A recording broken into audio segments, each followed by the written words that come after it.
Simba es un proyecto gratuito de promoción de la lectura. Ayúdanos a que nuestros libros lleguen a más gente compartiendo lecturas en las redes sociales. Si puedes y quieres, también puedes hacer una donación para mantener el proyecto y posibilitar que nuestra biblioteca siga creciendo. En el campo Anton Chejov, cuento, a 3 kilómetros de la aldea de Obruchanovo se construía un puente sobre el río. Desde la aldea, situada en lo más eminente de la ribera alta, divisábanse las obras. En los días de invierno, el aspecto del fino armazón metálico del puente y del andamiaje, algos de nieve, era casi fantástico. A veces, pasaba a través de la aldea, en un cochecillo, el ingeniero Kucherov, encargado de la construcción del puente. Era un hombre fuerte, ancho de hombros, con una gran barba, y tocado con una gorra, como un simple obrero. De cuando en cuando aparecían en Obruchanovo algunos descamisados que trabajaban a las órdenes del ingeniero. Mendigaban, hacían rabiar a las mujeres y a veces robaban. Pero, en general, los días se deslizaban en la aldea apacibles, tranquilos, y la construcción del puente no turbaba en lo más mínimo la vida de los aldeanos. Por la noche encendíanse hogueras alrededor del puente, y llegaban, en alas del viento, a Obruchanovo las canciones de los obreros. En los días de calma se oía, apagado por la distancia, el ruido de los trabajos. Un día, el ingeniero Kucherov recibió la visita de su mujer. Le encantaron las orillas del río y el bello panorama de la llanura verde salpicada de aldeas, de iglesias, de rebaños, y le suplicó a su marido que comprase allí un trocito de tierra para edificar una casa de campo. El ingeniero consintió. Compró 20 hectáreas de terreno y empezó a edificar la casa. No tardó en alzarse, en la misma costa fluvial en que se asentaba la aldea, y en un paraje hasta entonces solo frecuentado por las vacas, un hermoso edificio de 2 pisos, con una terraza, balcones y una torre que coronaba un mástil metálico, al que se prendía los domingos una bandera. La construcción estuvo pronto terminada. No duró más de 3 meses. En el invierno se plantaron árboles en torno de la casa. Cuando llegó la primavera, todo verdeaba alrededor de la nueva finca.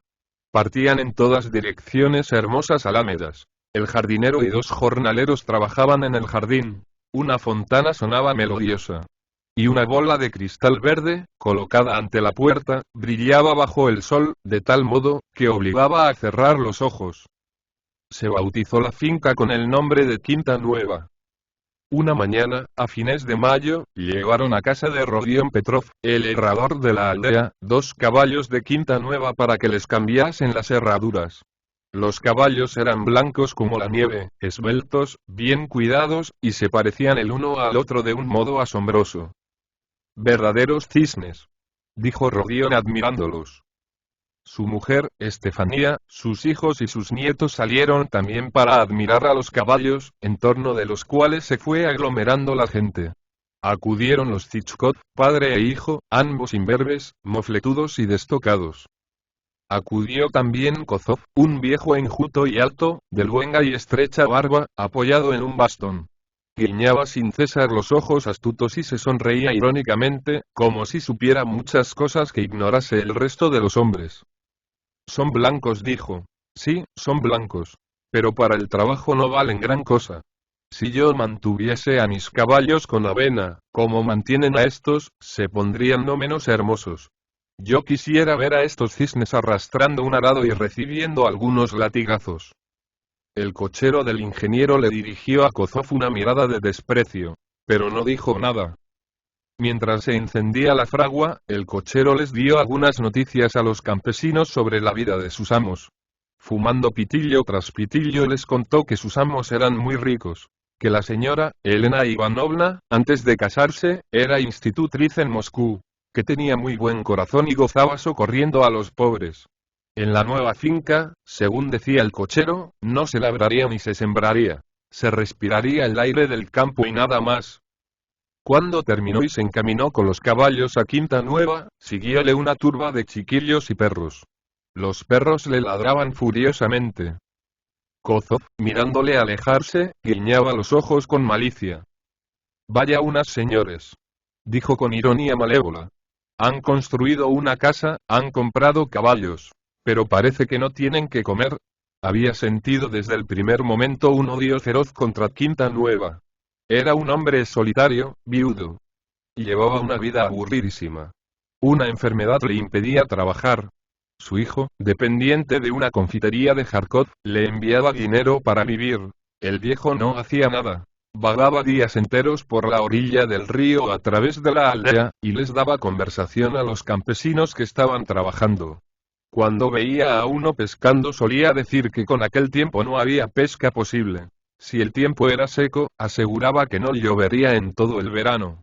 Si llovía, afirmaba que las lluvias durarían mucho y que la humedad pudriría el trigo.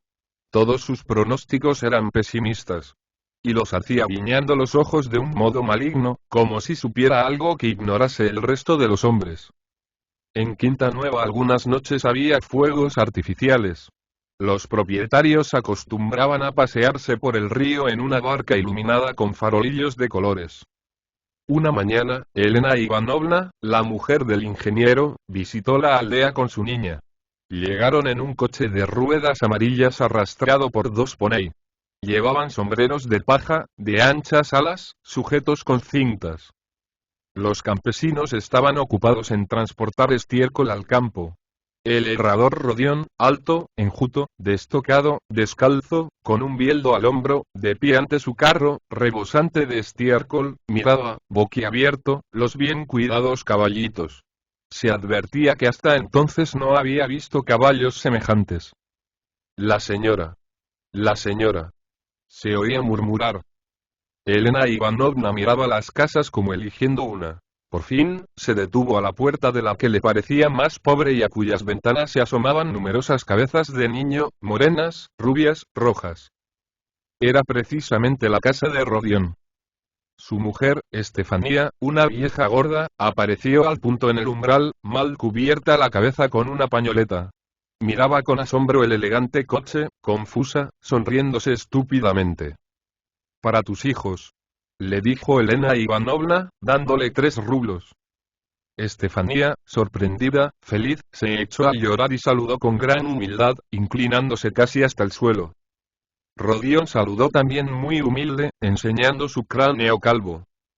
Elena Ivanovna, azorada por aquellas humillaciones, se apresuró a volver a casa.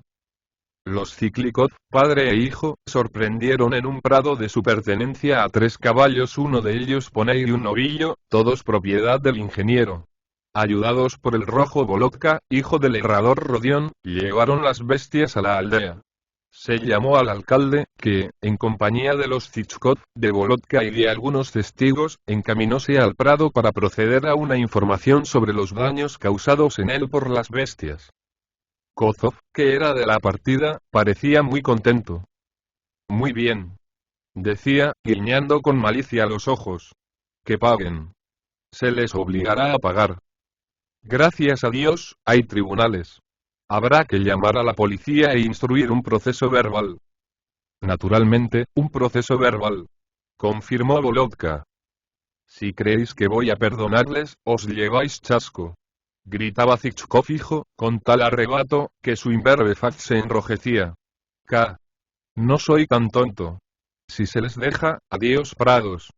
Afortunadamente aún somos amos de nuestros bienes, y también para los señores existen leyes. Sí, también para los señores existen leyes. Repitió Volotka. Hemos vivido hasta ahora sin puente, dijo con voz sombría Zichkov, y podríamos pasarnos sin él. No lo hemos pedido. ¿Para qué demonios lo necesitamos? Que se lo guarden. Hermanos cristianos, es preciso que nos paguen todos los perjuicios. Vaya. Apoyó, guiñando los ojos, Kozov. Ya verán. Hay que escarmentarlos. Luego, volvieron todos a la aldea. Por el camino, Zichkov hijo se daba puñetazos en el pecho y gritaba. Volotka gritaba también, repitiendo sus palabras. En la aldea se agolpó la gente alrededor de los caballos y el novillo, que parecía avergonzado y bajaba la cabeza. Pero de pronto echó a correr soltando coces. Kozov, asustado, levantó su garrote, entre las risas de los campesinos. Encerradas las bestias en una cuadra, la gente esperó. Al obscurecer, el ingeniero le envió 5 rublos a Zichkov para resarcirle del daño causado en su propiedad. Los caballos y el novillo fueron devueltos, y tornaron a la finca cabizbajos, como sintiéndose culpables y temiendo un severo castigo. Recibidos los 5 rublos, los Zichkov, padre e hijo, el alcalde y Volodka atravesaron en un bote el río y se dirigieron a la gran aldea de Kriakovo, donde había una taberna. Allí se juerguearon de lo lindo. Cantaron, gritaron, juraron. El que más gritaba era Zichkov hijo. En Obruchanovo, sus familias no podían conciliar el sueño y estaban muy inquietas. Rodión daba vueltas en la cama y pensaba. Han hecho mal. El ingeniero se enfadará y querrá vengarse, además, es injusto lo que han hecho con él, ha estado muy mal. Un día, cuando Rodión y otros campesinos volvían del bosque, se encontraron con el ingeniero. Llevaba una blusa roja y botas altas. Seguíale un perro de caza, con la purpúrea lengua fuera. Buenos días, amigos, dijo. Los campesinos se detuvieron y se quitaron la gorra. Hace tiempo que busco una ocasión de hablaros, amigos míos, continuó. He aquí de lo que se trata.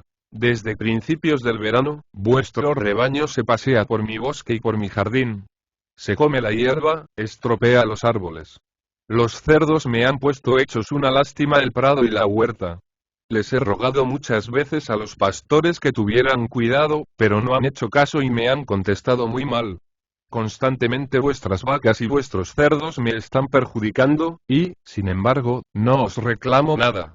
Ni siquiera me quejo, mientras que vosotros me habéis hecho pagar 5 rublos porque mis bestias han pasado por vuestro prado. ¿Es eso justo? ¿Se portan así los buenos vecinos? Hablaba con voz suave, sin cólera, esforzándose en convencerlos. No, las gentes honradas, prosiguió, no obran así. Hace una semana me robasteis del bosque 2 encinas jóvenes. ¿Por qué me hacéis daño a cada paso? ¿Qué queja tenéis de mí? Decídmelo, en nombre de Dios. Yo y mi mujer hacemos cuanto nos es dable por sostener con vosotros buenas relaciones, ayudamos a los campesinos en la medida de nuestras fuerzas. Mi mujer es muy buena y nunca le niega nada a nadie. No piensa sino en seros útil a vosotros y a vuestros hijos, y vosotros nos devolvéis mal por bien. No, eso no es justo, amigos míos. Consideradlo, os lo ruego. Nosotros os tratamos de un modo muy humano, y es preciso que vosotros nos paguéis en la misma moneda. El ingeniero siguió su camino. Los campesinos permanecieron algunos instantes parados. Luego se cubrieron y continuaron andando. Rodión, que entendía lo que le decían, no como debía entenderse, sino a su manera, suspiró y dijo. Sí, habrá que pagar. ¿No habéis oído lo que ha dicho? Es preciso que nos paguéis en la misma moneda. Cuando llegó a su casa, Rodión rezó su oración ante el icono, se quitó las botas y se sentó en el banco, junto a su mujer. Cuando estaban en casa siempre estaban así, sentado el uno junto al otro. Por la calle iban también juntos. Juntos comían, bebían, dormían, y cuanto más viejos iban siendo se querían más. En la casa el aire era pesado, caluroso, estaba todo muy cerrado, se veían por todas partes en el suelo, en las ventanas, sobre la estufa criaturas. A pesar de sus muchos años, Estefanía seguía pariendo, y ante tanto chiquillo no era fácil saber a ciencia cierta los que eran de Rodión y los que eran de su hijo Volodka, casado hacía tiempo. La mujer de Volodka, luquería, joven, pero fea, con nariz de pájaro y ojos de buey, cocía pan. Su marido estaba sentado en la estufa con las piernas colgando. Nos hemos topado en el camino, comenzó Rodión al ingeniero con su perro. Hizo una pausa y empezó a rascarse la cabeza y el seno. El relato suponía para él un pequeño esfuerzo mental. Sí, con su perro, pues bien. Hay que pagar, lo ha dicho el señor ingeniero. Hay que pagar en moneda, no hay más remedio, debía hacerse una colecta, poniendo 10 kopecks cada vecino, y darle al ingeniero, se queja de nosotros, y con razón, le hacemos porquerías. Hasta ahora hemos vivido sin puente y podríamos seguir sin él, dijo Volodka con enojo. ¿No lo necesitamos? Es el gobierno quien lo construye. Nuestra opinión. Al diablo el puente. Nadie te pregunta si lo quieres o no. Al diablo. Repitió, furioso, Volodka. ¿Para qué servirá? Si tenemos que atravesar el río lo podemos hacer en barca. Alguien llamó a la puerta con tanta violencia, que toda la casa pareció estremecerse. ¿Está ahí Volotka? Se oyó gritar a Zhukov hijo. Ven, Volotka, te espero. Volotka saltó de la estufa y se puso a buscar la gorra. Más vale que no salgas, le dijo con timidez su padre. No vayas con esa gente. Tú no eres muy listo. Eres como un niño, y no aprenderás nada bueno. No salgas. Sí, no vayas con ellos. Suplicó a su vez Estefanía, a punto de llorar. De fijo iréis a la taberna. A la taberna. Repitió Volotka, burlándose. Y vendrás otra vez como una cuba. Dijo Luquería, mirándole airada. Sinvergüenza. Gandul. Que el maldito vodka te queme las entrañas. Satanás sin rabo. Cállate. Le amenazó Volotka.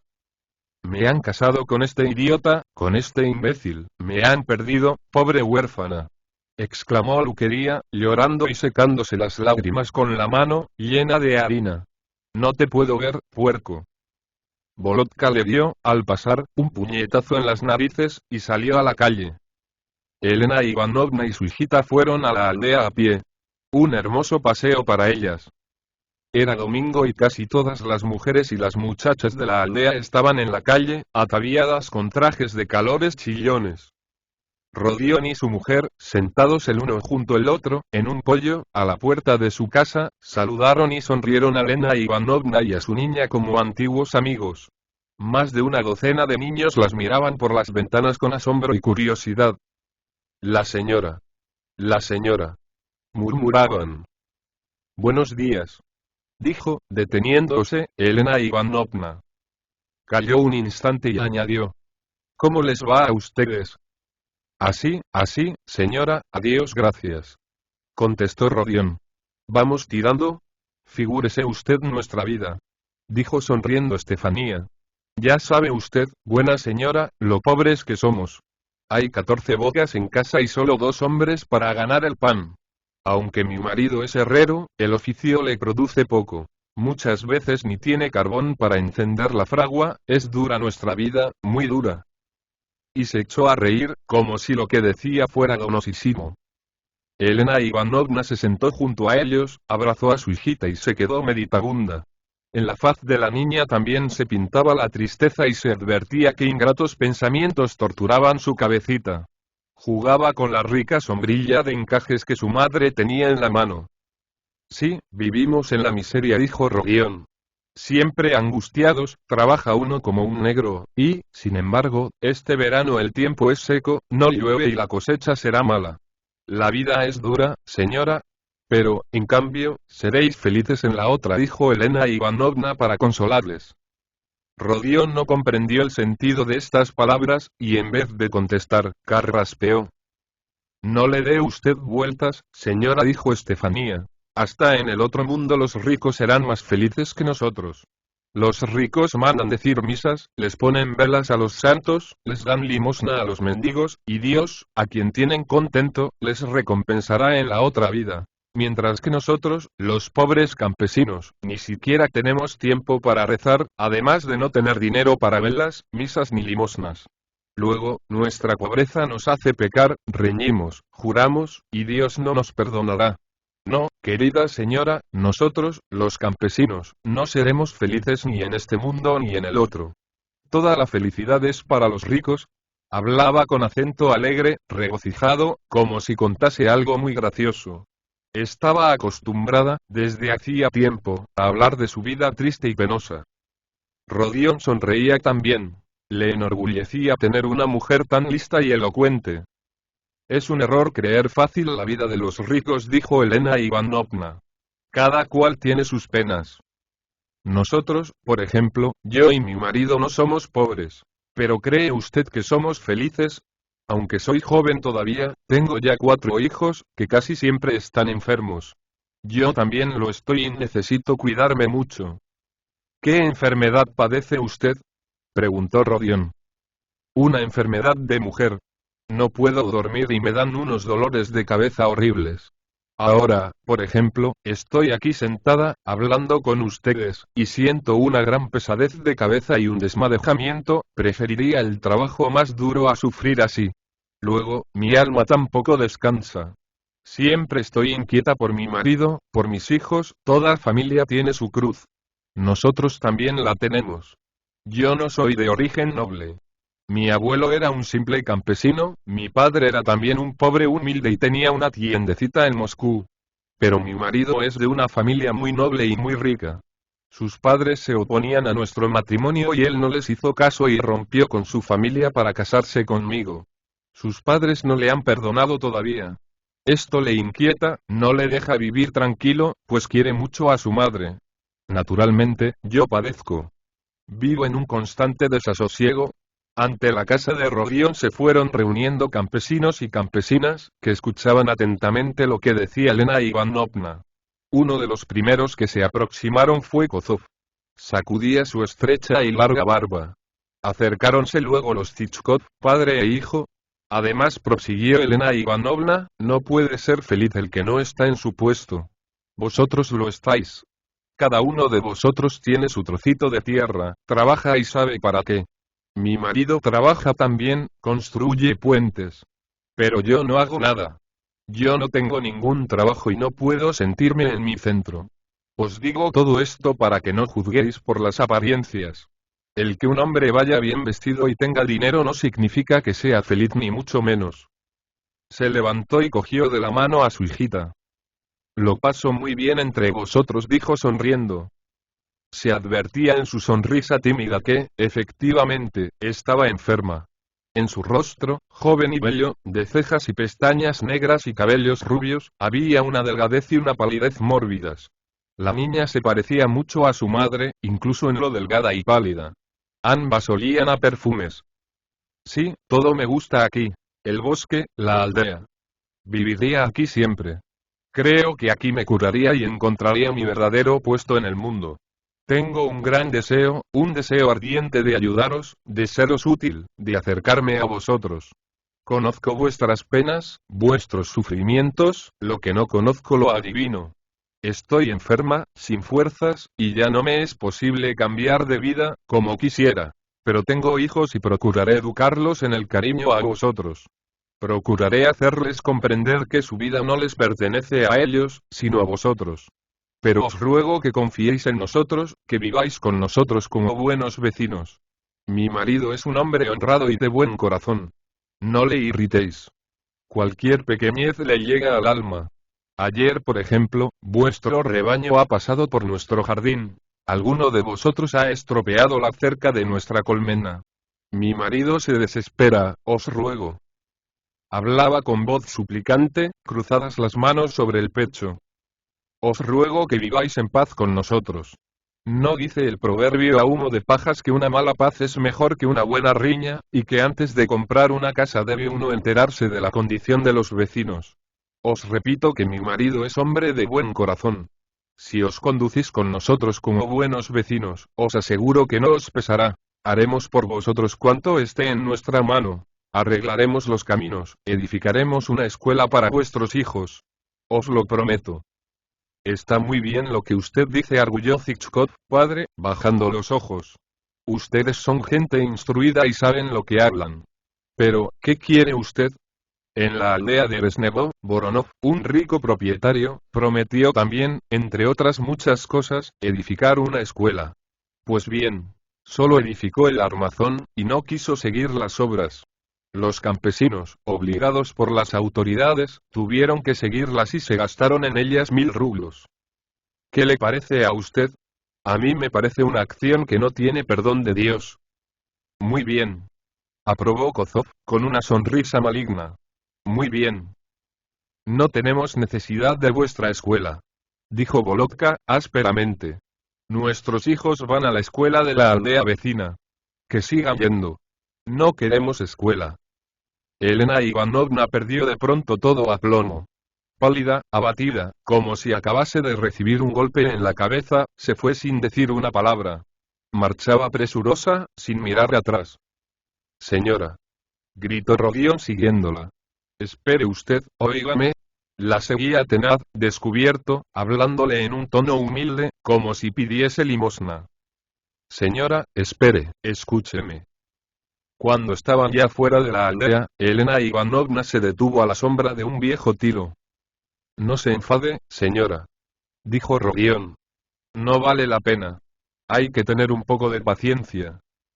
Tenga paciencia 1 año, 2. Nuestros campesinos, en el fondo, son buena gente, se lo juro a usted. No hay que hacer caso de las palabras de Kozov, de Zichkov ni de mi hijo Volodka. Mi hijo es un infeliz y no hace más que repetir lo que les oye a los demás. Le aseguro a usted que los campesinos no son malos. Los hay nada tontos, pero que no se atreven a hablar, o, mejor dicho, que no pueden, porque no saben decir lo que piensan. Somos gente obscura, sin instrucción, e ignorante, no hay que enfadarse. Lo mejor es tener paciencia. Elena Ivanovna miraba, meditabunda, al ancho río tranquilo, y las lágrimas se deslizaban por sus mejillas. Aquellas lágrimas turbaban de tal modo a Rodión, que el pobre hombre estaba a punto de llorar también. No se apure, decía, tratando de tranquilizar a la dama. Todo se arreglará. Se edificará la escuela, se pondrán en buen estado los caminos. Pero todo a su debido tiempo, por sus pasos contados. Para sembrar trigo en esta colina hay que empezar por quitar la piedra, hay que labrar. Solo después de preparar el terreno se podrá sembrar. Lo mismo sucede con nuestros campesinos. Hay que preparar el terreno, y eso requiere tiempo. En aquel momento vieron venir hacia ellos un grupo de campesinos. Cantaban y se acompañaban con un acordeón. Mamá, vámonos, dijo la niñita, asustada, apretándose contra su madre y temblando de pies a cabeza. Vámonos, mamá. No quiero seguir aquí. ¿Y a dónde quieres que nos vayamos? A Moscú. Enseguida, mamá, enseguida. La niñita se echó a llorar. Su llanto aumentó la turbación de Rodión, que empezó a sudar, y sacando del bolsillo un pepino, corvo como una hoz, se lo alargó a la criatura. Tómalo, para ti, no llores. Mamá te pegará y se lo contará a papá. Torna el pepino, cómetelo. Elena Ivanovna y su hija siguieron andando. Rodión fue tras ellas largo trecho, intentando decirles algo afectuoso y convincente. Pero al fin se dio cuenta de que, ensimismadas, taciturnas, no le hacían caso, y se detuvo. Siguiólas largo rato con la mirada, haciéndose sombra con la mano en los ojos. Y no se decidió a tornar a la aldea hasta que desaparecieron en el bosque. El ingeniero estaba cada día más nervioso, más irritable, y en cualquier pequeñez veía un robo, un atentado. Hasta durante el día la puerta de la finca estaba cerrada con candado. De noche la guardaban 2 centinelas. El ingeniero se negó categóricamente a emplear en ningún trabajo a los campesinos de Obruchanovo. El mal humor del señor Kucherov subió de punto con motivo de algunas raterías. Un día, un campesino o acaso un obrero de los que trabajaban en la construcción del puente colocó en el coche unas ruedas viejas y se llevó las nuevas. Algún tiempo después desaparecieron algunas guarniciones. Hasta la gente de la aldea estaba indignada. Y cuando pidió que se procediese a un registro en casa de los Zichkov y en casa de Volodka, los objetos robados fueron encontrados en el jardín del ingeniero. No cabía duda de que el ladrón, temeroso del registro solicitado, los había llevado allí. Una tarde, unos campesinos que volvían del bosque tornaron a encontrarse con el ingeniero. El señor Kucherov se detuvo, sin saludarles, y mirando severamente tan pronto a uno como a otro, habló de esta manera. Os he rogado que no cojáis setas en mi parque, y, no obstante, vuestras mujeres vienen al salir el sol y se las llevan todas. De modo que no queda ninguna para mi mujer y mis hijos. No hacéis ningún caso de mis ruegos. Las súplicas y las reflexiones son inútiles con vosotros. Claváronse sus airados ojos en Rodión, y añadió. Yo y mi mujer os hemos tratado humanamente, como a hermanos, y vosotros, en cambio, ¿pero para qué gastar saliva? No habrá más remedio que romper con vosotros toda clase de relaciones. Y haciendo visibles esfuerzos para no dejarse arrastrar por la cólera, les volvió la espalda a los campesinos y se fue. Cuando llegó a casa, Rodión oró ante el icono. Se quitó las botas y se sentó en el banco, junto a su mujer. Sí, dijo tras un corto silencio. Acabamos de toparnos con el ingeniero, ha visto al salir el sol a las mujeres de la aldea, y está enfadado porque no les llevan setas a su mujer y a sus hijos, luego me ha mirado y me ha dicho no sé qué de relaciones, sin duda quieren ayudarnos, como están enterados de nuestra miseria, Dios se lo pague. Estefanía se persignó y suspiró. Son unos señores muy buenos, ven nuestra pobreza y quieren hacer algo por nosotros. La Santísima Virgen nos envía ese auxilio para nuestra vejez. El 14 de septiembre era la fiesta del patrón de la aldea. Los Hitchcock, padre e hijo, atravesaron el río muy de mañana, se metieron en la taberna y volvieron por la tarde borrachos perdidos. Paseáronse un rato por la aldea, cantando y jurando. Se pegaron luego, y, por último, corrieron a la finca del ingeniero para querellarse uno contra otro.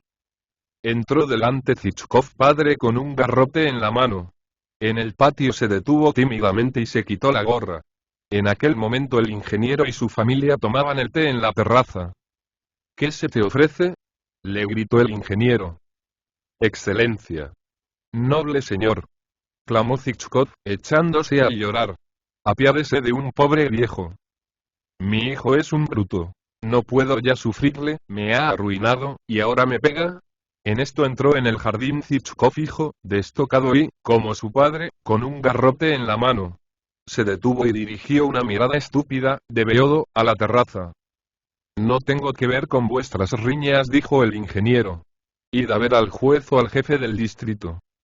Ya he estado en todas partes, contestó el viejo sollozando. Ni siquiera me escuchan. ¿Qué recurso me queda? Mi propio hijo puede pegarme, y matarme si quiere. Matar a su padre, a su propio padre. Levantó el garrote y le asestó a su hijo un palo en la cabeza. El otro descargó sobre el cráneo calvo del viejo un garrotazo tal que por poco si se lo abre. Hitchcock padre ni siquiera se tambaleó. Su garrote volvió a levantarse y a contundir la testa filial. Durante un rato, uno frente a otro, apeleáronse la cabeza metódicamente. Diríase que la contienda era un juego en que cada uno guardaba su turno. Desde el otro lado de la verja contemplaban la escena otros habitantes de la aldea. Hombres, mujeres, niños. Contemplabanla como un espectáculo al que estuviesen habituados desde hacía tiempo. Habían venido a saludar al ingeniero con motivo de la fiesta, pero al ver a los Ciclicos pegarse no se atrevieron a entrar. A la mañana siguiente, Elena Ivanovna se fue con los niños a Moscú.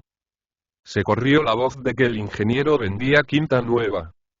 Todo el mundo se ha acostumbrado al puente, y les es ya difícil a los aldeanos imaginarse sin puente el río en aquel sitio.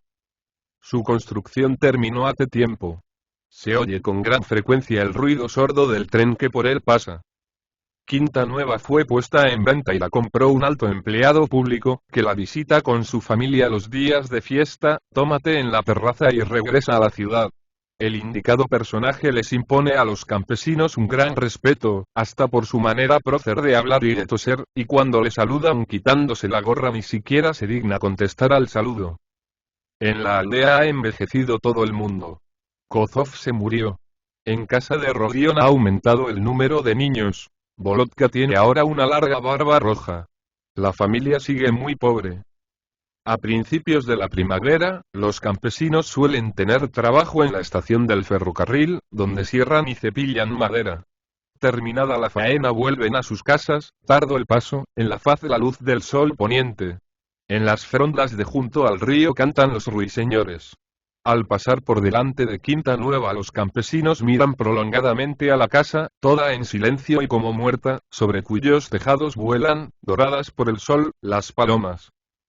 Rodion, las Hitchcock, padre e hijo, Volodka y los demás recuerdan los caballos blancos del ingeniero, los cohetes, los farolillos de colores de la barca, los poneys. Y piensan en Elena Ivanovna, bella, elegante, que iba con frecuencia a la aldea y les hablaba con tanto cariño. Nada de aquello existe ya. Todo se ha evaporado como un sueño o un cuento de hadas. Siguen caminando, unos juntos a otros, cansados, ensimismados, taciturnos. Los aldeanos piensan son, al fin y al cabo, gente buena, temerosa de Dios. Elena Ivanovna era bonísima, muy cariñosa, inspiraba afecto y confianza, y, sin embargo, no pudieron ponerse de acuerdo y se separaron como enemigos. ¿Por qué? Porque todas aquellas mezquinas naderías, la intrusión de unos caballos en un prado, el hurto de unas guarniciones, lo echaron todo a perder. ¿Y por qué la gente de la aldea vive bien avenida con el nuevo propietario, que ni siquiera contesta a su saludo? No saben qué contestar a estas preguntas. Solo Volotka murmura algo. ¿Qué dices? Le pregunta Rodion. Digo que maldita la falta que nos hacía el puente, contesta con osca aspereza, y que podíamos seguir sin él. Ningún campesino le responde. Continúan andando en silencio, encorvados, cabizbajos.